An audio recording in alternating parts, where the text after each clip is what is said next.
cares who's right or wrong? It's about being accurate. And the most accurate guy in the business is Brian Baldinger. He is presented by our proud partner, Golden State, serving the Bay Area for 3 generations. Building better stats with Golden State. When you succeed, we succeed. Visit GoldenStateLumber.com or Odyssey NFL Insider. He is the man. Baldy Breakdown at Baldy NFL on Twitter. And boy, he's got a lot of cut-ups from Sunday's beatdown. 49ers 42. Eagles 19, as we say, good morning to Brian Baldinger. We look forward to this every single Tuesday, 7:30 in the morning. He'll be back out here in the Bay Area calling the Seahawks-Niners game at Levi's Stadium. We can't wait for that. So I'm going to start here, Baldy.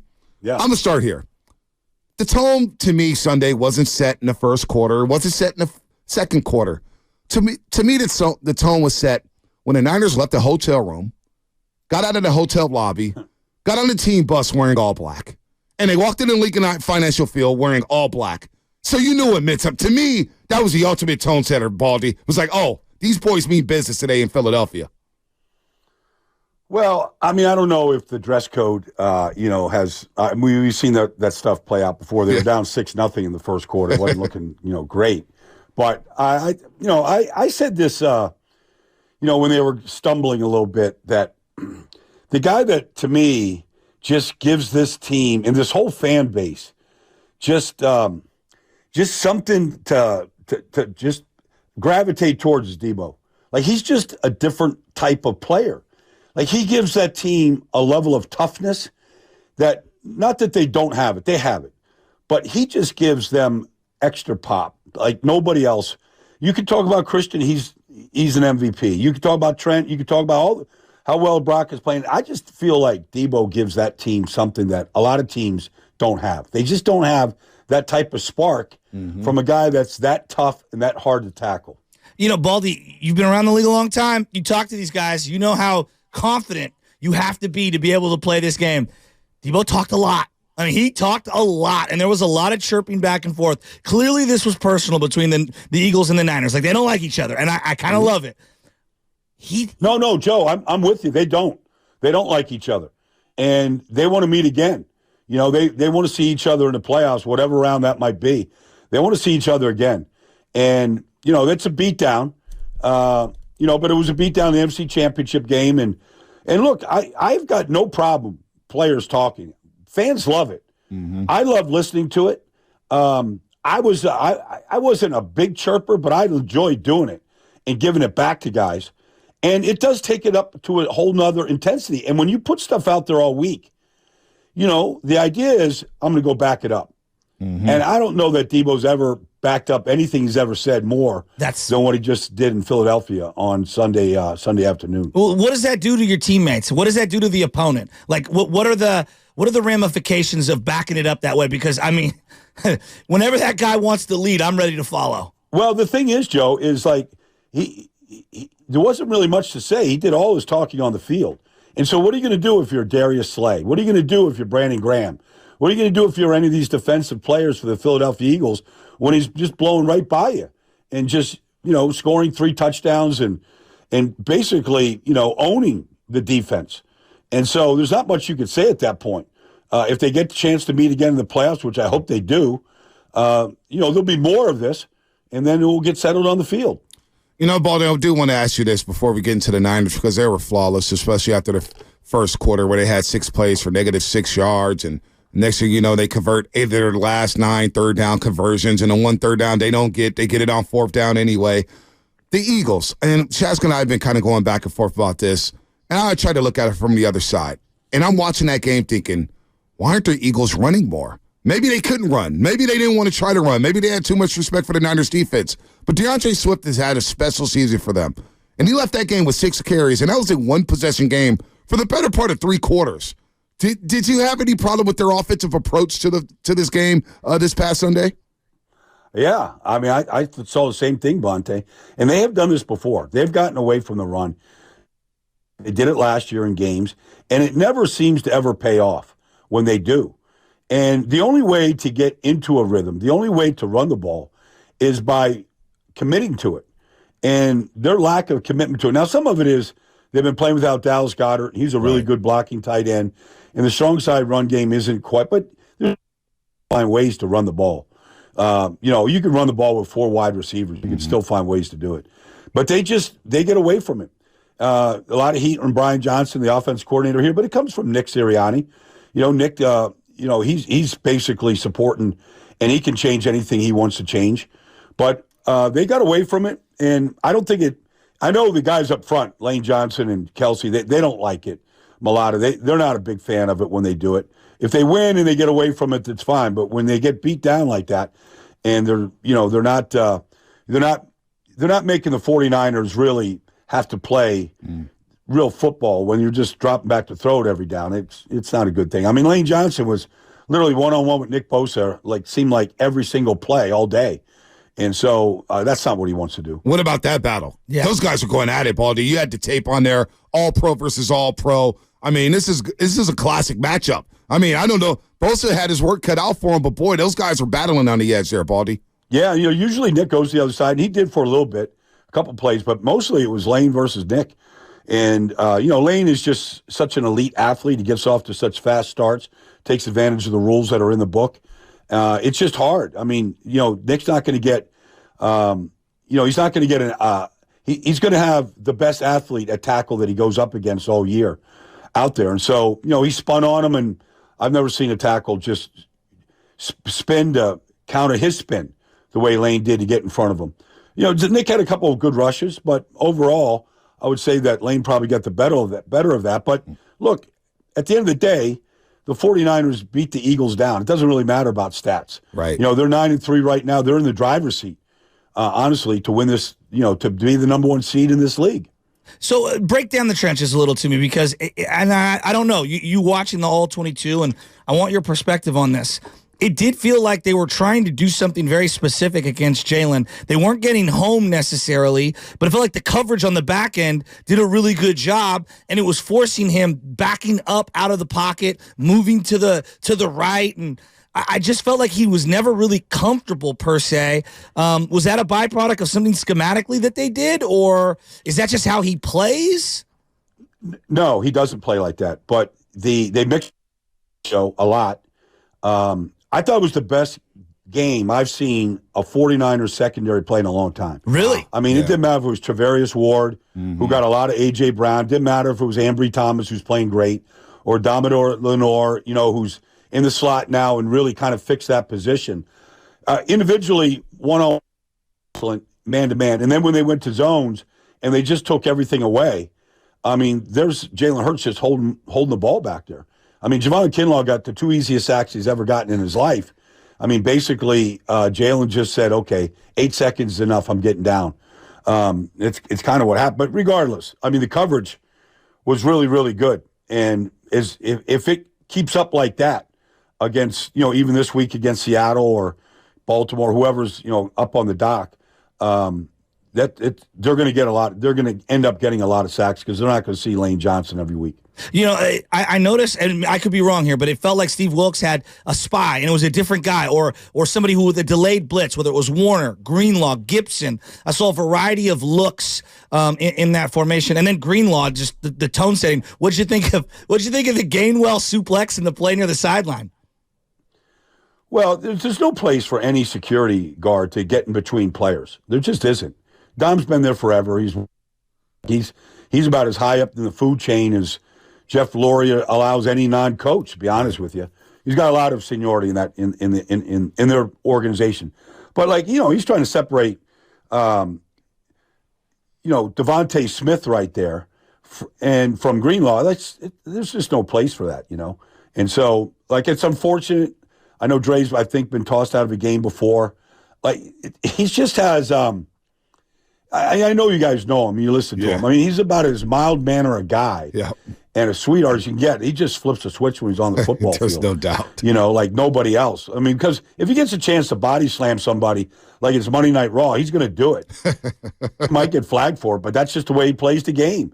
And I don't think Fred or anybody else is going to go, hey, Dre, calm down, cool out. I don't think they're saying that to him. They're going to let him play the way he plays. As they should. We see it with Draymond Green and the Golden State Warriors, and it's helped them win 4 championships. Now, some people may argue it's kept you from winning another 2, but you live with the good, you live with the bad, Baldy, and that's what we're doing with Drake Greenlaw. I love Greenlaw. As we're talking to Brian Baldinger here on the Morning Roast on 95.7 The Game. So we've discussed Deebo and his 3 touchdowns and the tone setting, the 48-yarder, the catch and run. But Brock Purdy, all right, the first 2 drives just went, I mean, it was a nightmare. 6 plays, -6 yards. The Eagles failed to score touchdowns on those first 2 drives. I think they had like 14 straight red zone trips where they scored a touchdown, which is the NFL record. So the Niners stay in that game. And then Purdy heated up, going 19 of his last 23, over 300 yards to 4 touchdown passes. A year later, Baldy, from when he got his first start against Tampa Bay to where we are now, I'm blown away that we're talking about this guy playing the best quarterback in the world right now. Unbelievable performance from Brock. Honestly, Bonte, they could have drafted quarterbacks for the next 10 years at the top of the draft, giving away all their draft picks, go up there, and they're not going to find anybody better than Brock. And they're just not going to do it. They found the perfect player for this whole system. I mean, and it's not, I think he could be successful with the Jets right now, and they can make him a playoff team. I think he can make a lot of teams successful. But in this particular organization and the group around him and the veteran leadership and the playmakers they have, he's the perfect complement. You talk about the first 2 drives and, they're -6 yards. Well, the next third down was 3rd and 2. And he was going to Ayuk, who stumbled and fell on the play. And they doubled McCaffrey. So he had to go all the way back to the other side to find Kittle for 3 yards and a first down to keep that drive alive. And, you just go, he sees the whole field. Sideline to sideline, and then anything down the field he sees. He's got the eyes of a hawk, and then he just has the footwork to make sure that every throw is just about perfect. You've seen a lot of 49er offenses. You played against a lot of great 49er offenses. Is this one going to go down as an all-timer? Because they're averaging nearly 30 points a game, and when they're clicking... The only way it goes down is an all-timer. I'm not cutting you off there. Yeah, go ahead. The only way it goes down is an all-timer is if they win a Super Bowl. There you go. Nothing short of it. I mean, agree. You can put up all the stats you want. You can have all the great, glorious Sundays in the regular season. You could blow out some 7th seed in the first round of the playoffs. But unless they win the Super Bowl, then nobody's going to talk about them compared to the other Super Bowls. That's fair. That's fair. You're talking about Brock and some of these 3rd down throws. It's funny, B and I identified that same 3rd down play with George Kittle, and Kittle did a great job using his back to kind of shade off the defender. Yep. He made a great 3rd down throw to Brandon Ayuk with anticipation, and then obviously the Jawan Jennings one with perfect ball placement, and he shrugs dude off and goes for a touchdown. He was excellent in this game, but my favorite throw was the option route on the CMC play where he's getting rid of the ball, and they've gone left or right on that play. Greg Olsen did a great job designing it. He can go the inside and go the outside, and he turned upfield. I mean, it was a perfectly thrown ball in stride, and to have the smarts on an option play to know where McCaffrey was going to be, I mean, Baldy, that's like next level processing from the quarterback. I love that play. It's a great play, and you saw it exactly right, Joe. And the thing is, they got Nick Morrow isolated. Shaq Leonard just got signed yesterday. They can't have Nick Morrow out there covering, Christian McCaffrey if they meet again. I mean, they're making a change right now. But that being said, one other thing that was kind of, maybe you caught it, maybe you didn't. Juice didn't play a lot in this game, and it was by design. Jawan Jennings did. And they know that the Eagles' 3rd and 4th corners are average players. Bradley Roby was brought in off the street. He was on the street for a reason. Eli Ricks is a rookie. Like, they wanted those matches. You look at the touchdown by Jawan Jennings or a couple of the other catches he had. I mean, they got their 4 corners on the field. And not that they had any fear about Bradbury or Slay or anybody else, but let's give us as many receiving targets as we can out there, and let's get these matchups, and let's win these matchups. And I thought it was brilliant because it's probably as much as Juwan has played in any game in quite a while, and he had a real impact in the game. Yeah, he's a tough customer. Go ahead, No, I was just going to say, like, to further accentuate that, I thought Shanahan was in his bag. I thought they went like 4 and 5 wide, depending on if McCaffrey like split out or not. They had the Jennings little play in the middle where everyone cleared out, and he got the wide open 3rd and 5 first down. But the play for me, I mean, this was just such a beautiful. It was the end around to Deebo where Hassan Reddick is using his own aggression, and Deebo runs right around him, okay, as Kittle is blocking in space. And then the Kittle, like, chip into a screenplay. I don't know. I just thought that Shanahan totally used specific plays to use their aggression against them, and his feel for space and misdirection was just brilliant in this game. So the play to Kittle, that was the third drive of the game when they scored the touchdown, the first touchdown, first of 6 in a row. But they got 33 yards on the play to Kittle, and I would love if I see Kyle this weekend on the field, I'm going to ask him, but I know that he's thought about Hassan Reddick hitting Brock Purdy for 10 straight months. Yep. And he's like, I'm going to do everything I can to screw Hassan Reddick up. I'm going to pull George Kittle across in motion, and I'm going to fake like I'm going to block him. And I'm going to run everybody off to the end zone. And I'm just going to clear it all out.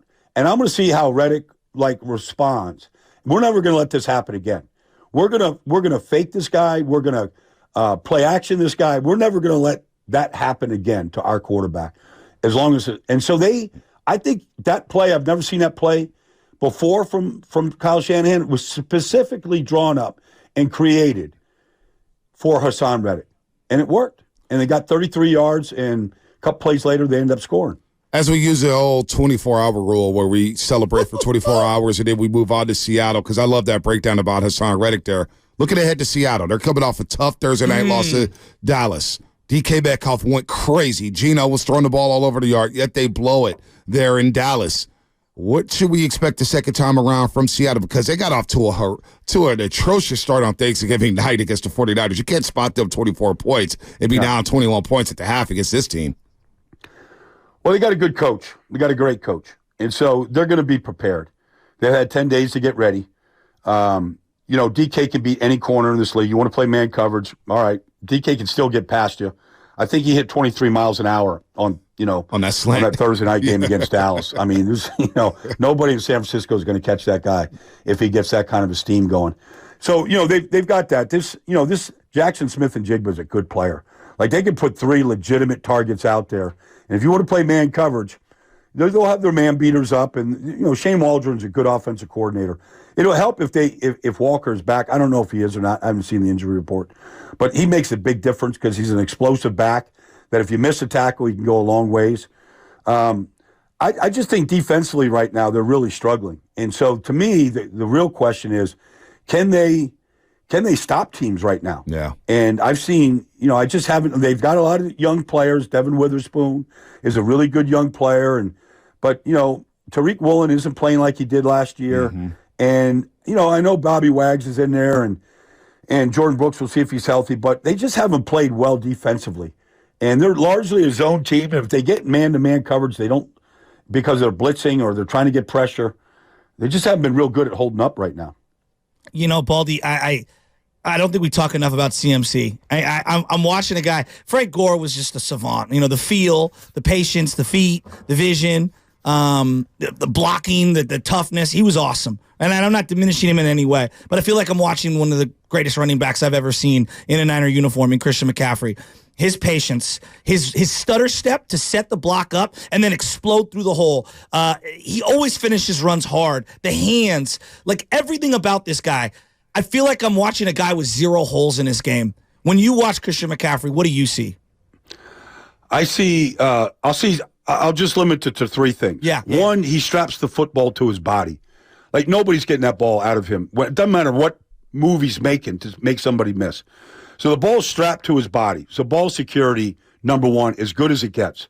Number 2, I don't think he misses a hole. Like, his vision is ridiculous. Like, if there's 6 inches and that's the hole, that's where he's going. So I don't, a lot of running backs, they run blind, and you can see it. They're running in he doesn't do that. And then the third thing is, like, he either makes people miss or he runs through contact consistently. Like, no one-on-one brings him down. And then the receiving skills are just separate. But, I think that both Christian and Tyreek have a chance for Player of the Year. Now, look, if Brock Purdy keeps playing it like this, right. I think Brock Purdy's the MVP, but you could certainly see how McCaffrey or Tyreek at this point could also be in the conversation for that award. Hey, you know, Baldy, I was going to ask you about that, about the MVP, and you work down there at NFL Network, and you talk to a lot of guys and a lot of these voters. Why don't we put more emphasis on other positions in the MVP award? Because you can name Christian McCaffrey the MVP. What Tyreek the Cheetah's doing down in Miami is just unbelievable. He may go for 2,000 yards. Myles Garrett on the defensive end. Why did we become so quarterback dependent when it comes to the MVP award? I mean, look, Monte, you know, Brock goes down on the 6th play of the NFC Championship game. The game was over. Yeah. That's why. Because you can't – like, look, Jake Browning played lights out last night and won a shootout with, you know, Trevor Lawrence. That offense hadn't looked that good all year. It's the best it's looked all year. And the quarterback was fantastic. It was virtuoso performance. So the quarterbacks make the secretaries better, quite honestly. They make the equipment managers better. They make everybody better. I can't argue that. Because it seems like the year, if this was the year to give an MVP award to somebody else, this could be it because of what Christian McCaffrey does. Well, here's the thing, I would love to see the Niners without Christian McCaffrey. Okay, all right, fair enough. But, you know, here's the thing is you can't decide in a particular year, maybe this year, you go, you know, let's give it to somebody else besides the quarterback. No doubt. Like if the quarterback is deserving, the quarterback is deserving. Right. If all the quarterbacks are just flubbing out there and throwing picks, right, and everybody's winning in spite of their quarterback, all right, let's look someplace else. No doubt. Yeah. You know, Baldy, you brought something up regarding the Eagles because it feels, I mean, look, today things could change. It feels like it's Niners-Eagles. At some point, they're going to have to go through each other, right? What can they do personnel-wise to slow down the middle of the field? Because it feels like Kittle, CMC, Deebo breaking tackles. I'm not sure they have the linebacker play or even the safety play to be able to slow us down if we're at full strength. I'm looking at that defense, and I think their offense will be better, right, against us. I think they have a better performance in the bag. The game will be closer. They're not going to blow them out like that. But, like, what can they do to adjust to what the Niners offense brings to the table? I feel like they're kind of not a lot of options for them. Well, you know, you could play with fewer linebackers. You could play a dime defense and drop a safety down like they did last year with Chauncey Gardner-Johnson. And you could blitz more.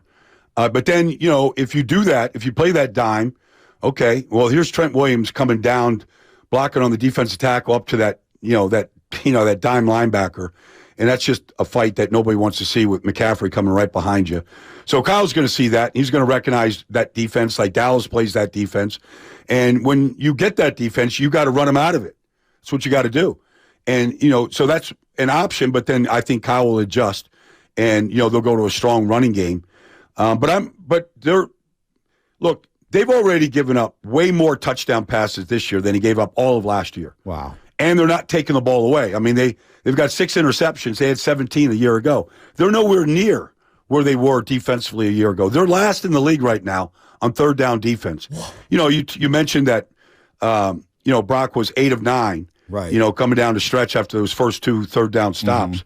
I mean, that's been the Eagles' that's been a big weakness of theirs all year. I saw, you know, Sam Howell go down the field with a minute and a half to go with no timeouts and score a touchdown to go into overtime. It has been going on all season long. I don't think the 49ers fear the Eagles, nor should they fear the Eagles defense if they should meet again. Wow, Brock Purdy win blitz by the Eagles Sunday afternoon, 10 for 10, 213 yards, 3 touchdowns, and a perfect passer rating. So to your point, Baldy, yes, he was very good against the blitz. God. Real quick, Baldy, because you know that Philadelphia market very well. You were a former Eagle. Yeah. You know Lane.